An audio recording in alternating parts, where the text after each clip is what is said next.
Namaskar and hello out there. Abhidevananda here, still hovering over the Ocean of Bliss. That's right. Not the Atlantic, not the Pacific. The Ocean of Bliss. And the weather is great. Not too hot, not too cold. Today, my topic pertains to power and responsibility. More than 400 years ago, just before the turn of the 17th century, the great bard William Shakespeare penned some now famous words in his play Henry IV, Part 2. Shakespeare wrote, "Uneasy lies the head that wears a crown." Since then, many have said something similar, but without the poetry. There was Winston Churchill, and later, perhaps more memorably, we got Uncle Ben giving advice to Peter Parker. With great power comes great responsibility. But in my opinion, Shakespeare may well have said it best. So today, let me speak a few words about the headgear in our WT uniform. In particular, let me talk about the turban, the pagri that Baba prescribed for our male WTs. Back in 1974, I was still a fairly new worker, posted in Australasia, what we now call Suva sector. But I used to visit Baba in prison frequently. And at that time in prison, Baba's PA was Acharya Atulananda Avadhuta. One day, the prison guards raided Baba's cell and apparently stole one of the rings that Baba used to wear. It had 3 pearls on it. Very noticeable, very, very attractive, very unique ring. Soon afterwards, Atulananda took a determination to self-immolate in protest against this insult to Gurudev. But before doing so, he wanted Baba's permission. Of course, he could not just go to Baba and ask, "Can I kill myself?" So he started out a bit indirectly. "Baba, I want your blessing for some work."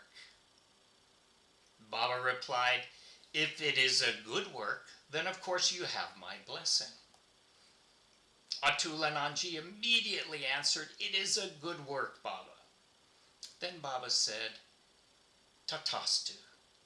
Essentially, "Amen, let it be." And without delay, Atulanandaji went to Baba's kitchen. Though Baba was fasting, he was still a prisoner of such high rank that he was entitled to a private kitchen. And in that kitchen was a small kerosene stove.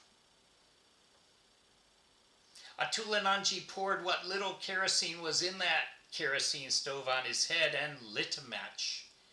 There wasn't enough kerosene, though. Not enough kerosene to immediately kill Atulanandaji. But he fell unconscious and was taken to the hospital. In the hospital, he lay in a coma for some hours, came briefly back to consciousness for a few seconds, uttered "Baba, Baba, Baba," and then expired.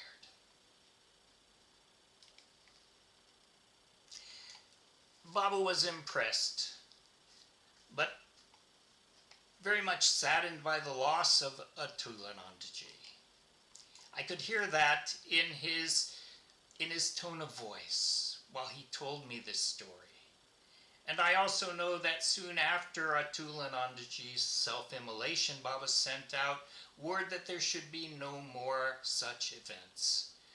But even still, others did follow suit. Regarding Atulanandaji, Later that year, 1974, the ashes of that great man were distributed around the world, and in Sydney, Australia, where I was stationed at the time, we took out a procession from our headquarters to the Sydney Harbour, where we finally disposed of the ashes. But just before reaching our destination, the Sydney police, or maybe it was the New South Wales police, I don't recall, halted our procession. There was a tiny scuffle. Perhaps, well, definitely. I elbowed one policeman, and a couple officers grabbed me and started hauling me off.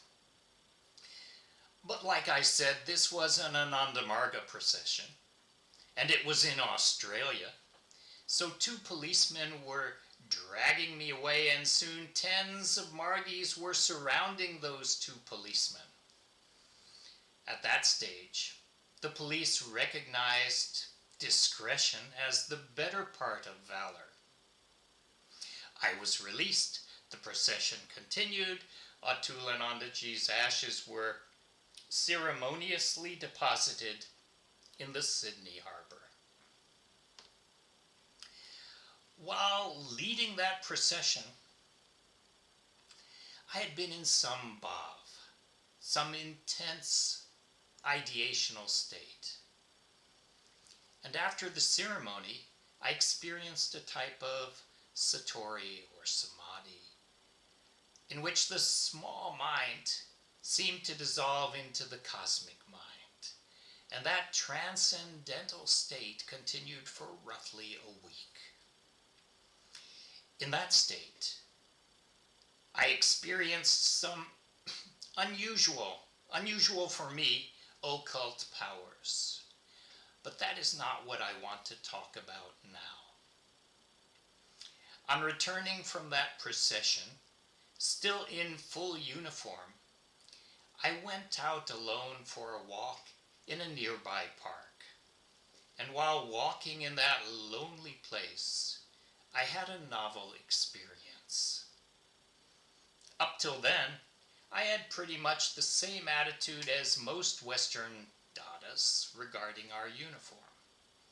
I was happy enough with the gown and even the white trousers of a brahmachari.